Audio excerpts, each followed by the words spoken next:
Hello dear students. पिछली कक्षाओं में हमने पढ़ा कि भाई टोस्ट जो होते हैं वो दो प्रकार के होते थे, वन ऑफ क्रिस्टलीय सॉलिड और दूसरे अक्रिस्टलीय ठोस। देखो, क्रिस्टलीय और अक्रिस्टलीय ठोसों में हमने पढ़ा था कि क्रिस्टलीय ठोस उन्हें कहा जाता है जिनमें अवयवी कणों की एक निश्चित द्रव्यमान व्यवस्था होती है, और अक्रिस्टलीय ठोस हम उसे कहते थे जिसमें उसके अवयवी कण एक निश्चित द्रव्यमान व्यवस्था में व्यवस्थित नहीं होते हैं। क्या कहलाते थे? अक्रिस्टलीय ठोस। अब देखो, हम आगे बढ़ने से पहले क्या है, कुछ अक्रिस्टलीय ठोस जो हमने पढ़े थे उसके उदाहरण और उनके उपयोग अपन पढ़ लेते हैं। जैसे अक्रिस्टलीय ठोस के उपयोग में पहला हम बात करते हैं रबर की। रबर एक अक्रिस्टलीय ठोस है, हम जानते हैं। तो अक्रिस्टलीय ठोस जैसे रबर, ठीक है, इसका उपयोग हम क्या करते हैं, घरेलू उपकरण, इसके अलावा जूतों के सोल, टायर ट्यूब आदि बनाने में किया जाता है। दूसरा, अक्रिस्टलीय ठोस में दूसरा एग्जाम्पल होता है हमारे पास प्लास्टिक। ठीक है, प्लास्टिक का उपयोग हम कहाँ करते हैं बेटा, कि हम प्लास्टिक का उपयोग घर में देखते हैं कि बाल्टी होती है, मग होते हैं, तो इन चीज़ों में हम कर सकते हैं। तीसरा होता है यहाँ पर कि अक्रिस्टलीय कांच। जो अक्रिस्टलीय प्रकार का कांच होता है उसका मुख्य रूप से उपयोग प्रयोगशाला के उपकरण बनाने में किया जाता है। फोर्थ होता है अक्रिस्टलीय सिलिका। हमने 11वीं कक्षा में पढ़ा था कि सिलिका क्या होती है, एक उपधातु होती है, और इसमें क्या होता है, प्रकाश विद्युत प्रभाव दर्शाने की प्रवृत्ति पाई जाती है। अब प्रकाश विद्युत प्रभाव की अपन बात करते हैं तो क्या होता है, हम जानते हैं जब कोई धातु है, धातु की सतह पर निश्चित आवर्ती वाली प्रकाश की किरणें आपतित होती है तो धातु की सतह से क्या हो जाता है, इलेक्ट्रॉनों का उत्सर्जन हो जाता है। इस घटना को हम क्या कहते थे, प्रकाश विद्युत प्रभाव के नाम से जानते थे।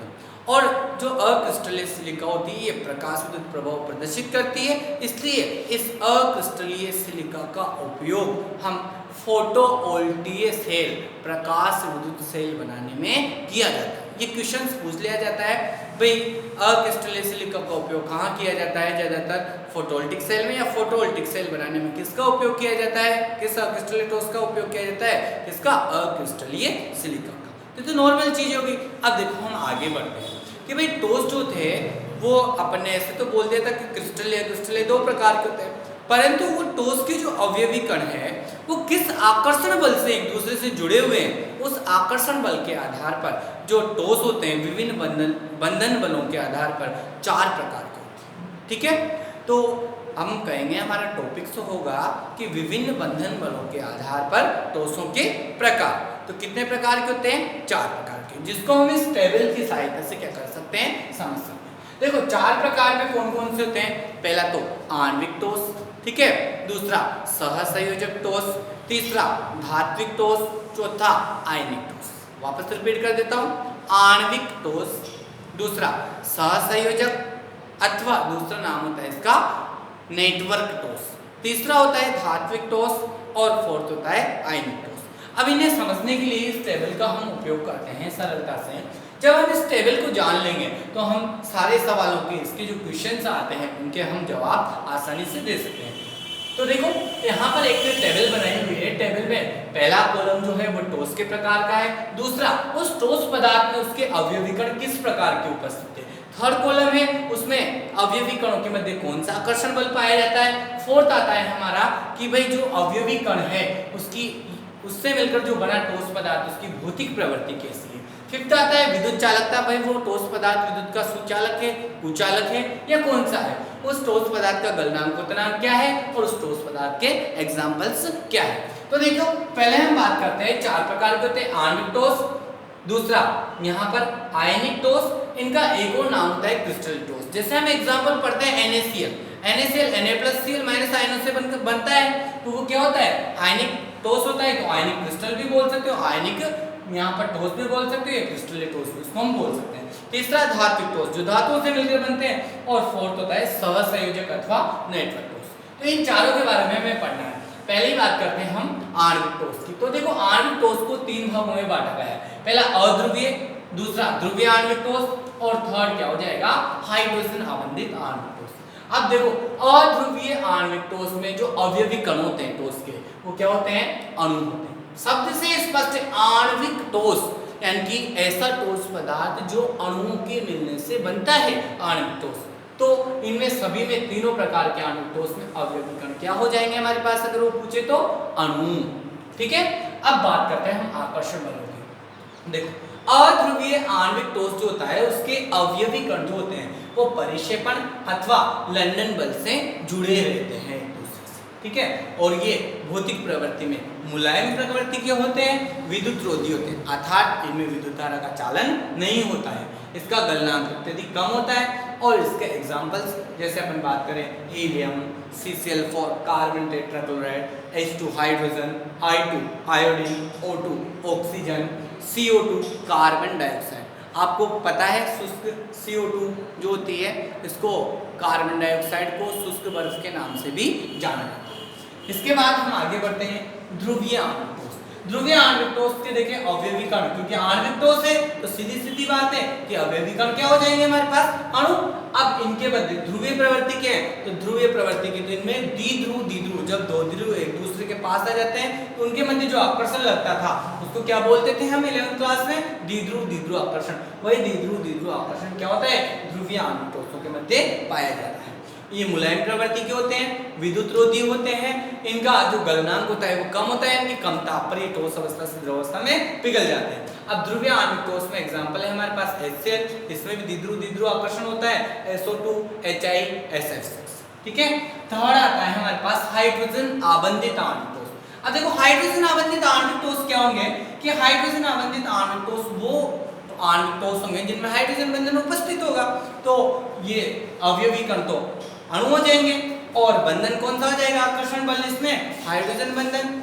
ये कठोर प्रवृत्ति के होते हैं। इसके अलावा विद्युत रोधी होते हैं, निम्न गलनांक होता है, उदाहरण के रूप में अपन H2O ले सकते हैं, कौन सी अवस्था में, सॉलिड स्टेट में, जब वो बर्फ अवस्था में होता है। दूसरे पे हम बात करते हैं आयनिक या क्रिस्टलीय ठोस। देखो यहाँ शब्द से ही स्पष्ट है आयनिक। ठीक है, तो आयनिक का मतलब हो जाएगा कि भाई ये जो ठोस होगा वो किनसे मिलकर बना होगा, आयनों से। तो हम कह देंगे कि इसके अवयवी जो कण होते हैं कौन से होते हैं, आयन। और हम जानते हैं आयनों के मध्य लगने वाला जो आकर्षण बल होता है वो स्थिर वैद्युत आकर्षण बल या फिर उसे कूलामी बल के नाम से जानते हैं। तो इनके मध्य कौन सा आकर्षण लगेगा, स्थिर वैद्युत या कूलामी बल। ठीक है, अब हम जानते हैं NaCl की जब संरचना होती है तो नमक की संरचना क्या होती है, कठोर होती है और ठोस अवस्था में होती है, परंतु ये क्या होते हैं, भंगुर प्रवृत्ति के होते हैं, यानी कि जब वो थोड़ा सा जम जाता है, जब उसको हाथ से हम थोड़ा सा उसको क्रश करते हैं तो वापस क्या हो जाता है, बिखर जाता है। ये प्रवृत्ति क्या होती है, भंगुर प्रवृत्ति। अब हम जानते हैं आगे एक इसमें से क्वेश्चन आता है, देखो इसकी विद्युत चालकता जो इम्पोर्टेंट है। विद्युत चालकता की हम बात करेंगे कि भाई हम जानते हैं कि जितने भी आयनिक ठोस होते हैं वो सभी क्या होते हैं, धनायन और ऋणायनों से मिलकर बने हुए होते हैं। तो धनायन और ऋणायनों से मिलकर बने होते हैं, तो जब वो ठोस अवस्था में होते हैं पूर्ण रूप से तो उनके आयन जो होते हैं गति करने के लिए स्वतंत्र नहीं होते हैं। तो हम कह सकते हैं कि आयनों की कोई गति नहीं होने के कारण वो ठोस अवस्था में विद्युत के क्या होते हैं, कुचालक होते हैं। ठीक है, परंतु गलित अवस्था में या फिर उनका जलीय विलयन जब बनाया जाता है तो जलीय विलयन में कोई भी ठोस पदार्थ जैसा NaCl को हम डालेंगे पानी में तो क्या होता है, Na+ और Cl- आयनों में टूट जाता है। तो वो Na+Cl- आयन उस विलयन में गति करते हैं जिसके कारण विद्युत धारा का क्या करने लगते हैं, वो चालन। तो हम कह सकते हैं कि जो आयनिक ठोस होते हैं, आयनिक के क्रिस्टलीय ठोस, वो क्या होते हैं, ठोस अवस्था में तो विद्युत के कुचालक होते हैं, परंतु जलीय या फिर विलयन अवस्था में वो आयनों में विभक्त हो जाने के कारण आयन गति करने के लिए स्वतंत्र हो जाते हैं और वो उस अवस्था में क्या करने लगते हैं, विद्युत का चालन करने लगते हैं, अर्थात विद्युत के सुचालक होते हैं। ठीक है, अब आयनों के मध्य आकर्षण बल प्रबल होने के कारण इनका गलनांक भी क्या होता है, उच्च होता है। आयनिक ठोसों के हम एग्जांपल्स ले सकते हैं, जैसे NaCl, KCl, magnesium oxide, zinc sulphide, calcium fluoride. तो ये इसके एग्जांपल्स हो जाएंगे। अब देखो थर्ड की बात करते हैं हम धात्विक ठोस की। अब बात करते हैं धात्विक ठोस, तो सीधी सीधी बात है, अवयवी कण धातुओं में धातु जो होती है वही धातु ठोस होते हैं, परंतु धातु नाम से तो अपन कह नहीं सकते भाई अवयवी कण होता है। तो वास्तव में धातु ठोस बनते कैसे हैं, देखो इसको हम एक छोटे से डायग्राम से समझते हैं। कोई भी धातु होती है हम जानते हैं कि उसके बाह्यतम कोश से 1 इलेक्ट्रॉन या 2 इलेक्ट्रॉन जो उसकी कैपेसिटी होती है, संयोजकता होती है, उस आधार को इलेक्ट्रॉन त्याग देती है। और इलेक्ट्रॉन त्याग कर धातु किसमें परिवर्तित होती है, धनायन। जैसे उदाहरण के रूप में अपन यहाँ पर ले लेते हैं कि कॉपर, ठीक है।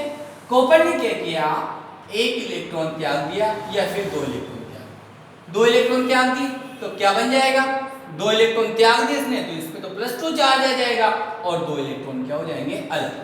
अब माना कि ऐसे बहुत सारे कॉपर परमाणु, वो बहुत सारे कॉपर परमाणु बहुत सारे इलेक्ट्रॉनों का क्या करेंगे, त्याग करेंगे। तो ये इलेक्ट्रॉन जो त्यागे हैं, ये एक छोटा सा डायग्राम बनाते हैं अपन यहाँ पे। ये electron electron electron electron electron electron electron, ठीक है। इलेक्ट्रॉन जो धातु परमाणु ने त्यागे वो ये रहे, ठीक है। अब इलेक्ट्रॉन त्यागने के बाद क्या हो जाएगा, धातु परमाणु धनावेशित हो जाएगा। तो ये धनावेशित धातु परमाणु को मैं माने कहाँ रख दूं, यहाँ पे सेंटर Cu+2, ठीक है। तो वास्तव में जो धात्विक ठोस होते हैं वो क्या होते हैं, धात्विक ठोस इलेक्ट्रॉनों के मुक्त समुद्र में, क्योंकि इलेक्ट्रॉन त्यागे तो प्लस आवेश की कहानी पास से रहेंगे तो ये समुद्र में क्या होता है, उसी की तरह वहां पर आसपास घूमते रहते हैं, इसलिए इनको इलेक्ट्रॉनों का समुद्र बोल देते हैं। तो धात्विक ठोस इलेक्ट्रॉनों के मुक्त समुद्र में संलग्नित धातु धनायनों का समूह होते हैं। एक बार परिभाषा सुन लेना, धात्विक ठोस क्या होते हैं। धात्विक ठोस इलेक्ट्रॉनों के मुक्त समुद्र में घिरे हुए धातु धनायनों का समूह होते हैं। तो ये क्या हो जाएंगे, धात्विक ठोस। तो देखो हमें ये बात करनी है धात्विक ठोस, तो क्या हो जाएगा, विस्थानीकृत इलेक्ट्रॉनों के समुद्र में धनायन परमाणु। ये देखो विस्थानीकृत, जो इलेक्ट्रॉन निकले उस इलेक्ट्रॉनों के समुद्र में क्या है, धनायन परमाणु उपस्थित होता है। तो ये क्या होते हैं, धात्विक ठोस होते हैं। अब देखो बात करते हैं भाई बंधन कौन सा होता है। धातु इलेक्ट्रॉन त्यागती है तो धातु यहाँ इलेक्ट्रॉन त्यागने के बाद जो बंधन बनेगा इन इलेक्ट्रॉन और ये धनायन के मध्य आकर्षण के कारण उसको धात्विक आबंधन के नाम से हम जानते हैं। अब बात करते हैं भाई धातु, जो धात्विक ठोस होते हैं वो आपसे क्वेश्चन कर ले कि धात्विक ठोस होते हैं उनकी भौतिक प्रवृत्ति क्या होती है, भौतिक प्रवृत्ति बताइए। तो हम जानते हैं धातु में क्या होती है, धातु का एक गुण होता है आघात वर्धनीयता और तन्यता। आघात वर्धनीयता, यदि किसी धातु को हम क्या करें, चोट मारें तो उसको एक पतली चादर के रूप में परिवर्तित किया जा सकता है और उसको अगर हम खींचें तो उसको एक पतले तार के रूप में परिवर्तित किया जा सकता है। जैसे 11th क्लास में हमने एक एग्जाम्पल पढ़ा था, यदि हम 1 ग्राम सोने को यहाँ पर खींचा जाए वैज्ञानिक ढंग से तो 2 किलोमीटर लंबा तार बनाया जा सकता है। तो इसकी तन्यता क्या होती है, सर्वाधिक होती है। अब देखो आगे बढ़ते हैं हम यहाँ पर कि विद्युत की चालकता क्या होती है। धातु ठोस हम जानते हैं सारी धातुएं विद्युत की चालक होती है, विद्युत का चालन करती है। तो हम कह देंगे कि भाई ठोस एवं गलित अवस्था में चाहे कोई सी भी अवस्था हो धातु की, उसमें क्या होता है, इलेक्ट्रॉन गति कर सकते हैं तो वो क्या हो जाते हैं, विद्युत के सुचालक होते हैं। गलनांक की बात करते हैं, धातु में उच्च ताप पर पिघलती है तो गलनांक भी क्या हो जाएगा, इसका उच्च हो जाएगा। अब एग्जाम्पल में तो अपन को सिंपल सा है कि कोई भी जो भी धातुएं होती है उनके एग्जाम्पल दे देंगे। जैसे लोहा होता है, सोना होती है, चांदी होती है, ठीक है। तो आयरन, लोहा, कॉपर, सिल्वर और मैग्नीशियम धातु होती है, कैडमियम धातु होती है। तो इनके हमें क्या दे देने, एग्जाम्पल दे देने। अब देखो फोर्थ होता है सहसंयोजक अथवा नेटवर्क। देखो इसको हम बाद में जाके क्या है डिटेल से पढ़ने वाले हैं। सहसंयोजक अथवा नेटवर्क तो उसकी बात करेंगे तो हम जानते हैं सहसंयोजी बंध पढ़ा था अपन ने कि दो परमाणु के मध्य इलेक्ट्रॉन युग्मों की साझेदारी के फलस्वरूप जो बनने वाला बंध होता है उसे क्या कहते थे, हम सहसंयोजी बंध के नाम से जानते थे। तो सीधी सीधी बात है, सहसंयोजी अथवा जो नेटवर्क ठोस होता है उसमें यहाँ पर आकर्षण बलों की यदि हम बात करेंगे तो आकर्षण बल कौन सा हो जाएगा, सहसंयोजी बंध। दूसरी हम भौतिक प्रवृत्ति की बात करते हैं। सहसंयोजी जो जितने भी यहाँ पर ठोस होते हैं वो क्या होते हैं, सहसंयोजी बंध प्रबल बंध होता है तो वो भी क्या होते हैं, कठोर प्रवृत्ति के होते हैं। परंतु देखो इनके एक्सेप्शन है, पहला एक्सेप्शन है ग्रेफाइट मुलायम होता है। हम जानते हैं कार्बन के 3 अपर रूप होते हैं, हीरा, ग्रेफाइट, फुलरिन। तीनों क्या होते हैं, तीनों के मध्य सहसंयोजी बंध होते हैं। परंतु यहाँ पर ग्रेफाइट क्या होता है, मुलायम और चिकना होता है। कारण क्या है इसका कि इसकी परतदार संरचनाएं पाई जाती है। एक बार दोबारा देख लेना, जितने भी सहसंयोजी ठोस होते हैं उनके मध्य सहसंयोजी बंध होने के कारण वो क्या होते हैं, कठोर प्रवृत्ति के होते हैं। परंतु वो आपसे एग्जाम में क्वेश्चन पूछ लेता है कि भाई ग्रेफाइट एक सहसंयोजी ठोस होता है परंतु यह कठोर नहीं होता या फिर मुलायम होता है, क्यों? तो हमारा आंसर क्या होगा भाई, ग्रेफाइट जो होता है इसकी संरचना क्या होती है, षटकोणीय परतदार होती है और इनके मध्य क्या होता है, परतों के मध्य दुर्बल वान डेर वाल्स आकर्षण होने के कारण ये परतें एक दूसरे पर फिसल सकती है, इसलिए ग्रेफाइट क्या होता है, मुलायम और चिकना होता है। ये इसका क्या हो जाएगा, पहला ऐसा ऑप्शन हो जाएगा। दूसरा विद्युत चालकता की बात करते हैं अपन सहसंयोजी ठोस की। सहसंयोजी ठोस जो होते हैं वो क्या होते हैं, नॉर्मली उसमें गति करने के लिए कोई मुक्त इलेक्ट्रॉन नहीं होता, तो विद्युत के क्या होते हैं, कुचालक यानी कि विद्युतरोधी या कुचालक बोल सकते हैं। परंतु अपवाद क्या है, ग्रेफाइट। हमने 11th क्लास में पढ़ा था ग्रेफाइट की संरचना।